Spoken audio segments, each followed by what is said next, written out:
जवानों मैं आपसे मुखातिब हूँ, अल्लाह को बूढ़े की तौबा भी पसंद है। अल्लाह को हर एक शख्स की तौबा पसंद है, लेकिन ये बात जहन में रखो कि मेरे अल्लाह को जवान की तौबा बहुत ज़्यादा पसंद है। मेरे और आपके आका मौला ने फरमाया आना हबीबुल्लाह, मैं अल्लाह का हबीब हूँ। कितना बड़ा एजाज़ है जो मेरे हुजूर का है। लेकिन एक दूसरे मुकाम पे इरशाद फरमाया अशाबुत्ताइबु हबीबुल्लाह, सुन लो जो जवान जवानी में तौबा करे वो भी अल्लाह का हबीब है। कितना बड़ा एजाज़।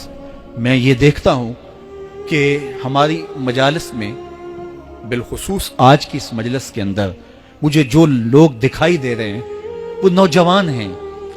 तो जवानी जुनून का शोबा करार दिया गया है, शोबा तुम मिन जुनून कहा गया है। लेकिन वो जवान जिसने अपनी जवानी अल्लाह की याद में गुजारी, अल्लाह के जिक्र में गुजारी। जवानों, इबादत की लज्जत भी जवानी में है। अगरचे जवानी मस्तानी होती है, जरा इस मस्तानी जवानी को तहज्जुद के मुसल्ले पे ला के देखो, क्या मस्ती चढ़ती है सजदों के अंदर, क्या लुत्फ है कयाम के अंदर, क्या सुकून है रुकू के अंदर। इस जवानी को मालिक की चौखट पे लाओ, फिर देखना कि ये जवानी कितनी लज्जत आफरी होती है। और इस जवानी के बदले में अल्लाह ताला तुम्हें क्या क्या अता फरमाता है। वराजुलुन कल्बुहु मुअल्लकुम बिल मसाजिद, वो आदमी जिसका दिल मस्जिद के साथ वाबस्ता होता है। अल्लाह के घर की तामीर, अल्लाह के घर की तज़ईन, अल्लाह के घर की सफाई सुथराई, अल्लाह के घर की आबादकारी, अल्लाह के घर की हाजिरी, ये उसकी जिंदगी का मशगला है।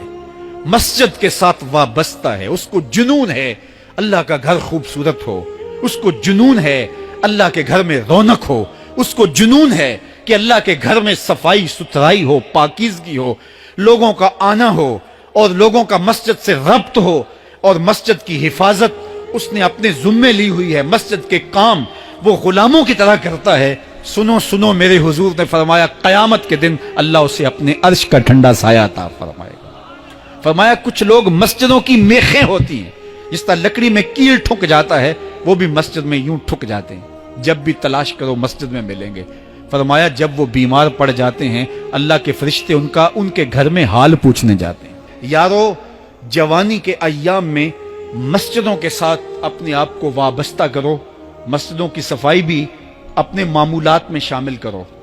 जिस तरह आप अपने मामूलात बताते हैं कि वीकेंड पे मैं ये करता हूँ, रोजाना की मेरी जो है वो तरतीब ये है, महीने के बाद एक मरतबा ये तफसीली काम करता हूँ। अपनी जिंदगी में महीने बाद, 8 दिन बाद या जब आपको फुर्सत हो, मस्जिद की सफाई का अपने ऊपर जुम्मा लो। किसी भी मस्जिद में चले जाओ, उसको साफ करो। जब तुम अल्लाह के घर को धोगे, अल्लाह तुम्हारे दिल को धो देगा, तुम्हारे दिल को अल्लाह पाक कर देगा। तो ये मस्जिदें काबतुल्लाह की बेटियां हैं। अल्लाह ताला ने मस्जिदों के जरिए जीनत दी है जमीन को। जिस तरह आसमान सितारों से सजा हुआ है, जमीनें मस्जिदों से सजी हुई। इसलिए अल्लाह के घर के साथ जो शख्स रब्त रखता है, मेरे और आपके आका मौला ने फरमाया क़यामत के दिन उसको अल्लाह अपने अर्श का ठंडा साया अता फरमाए। वो आदमी जिसमें तन्हाई में अल्लाह का जिक्र किया, अल्लाह को याद करने बैठ गया, कोई देखने वाला नहीं था, वो तन्हा था, हुजरे में था, अपने बंद कमरे में था, अपने रब को याद किया।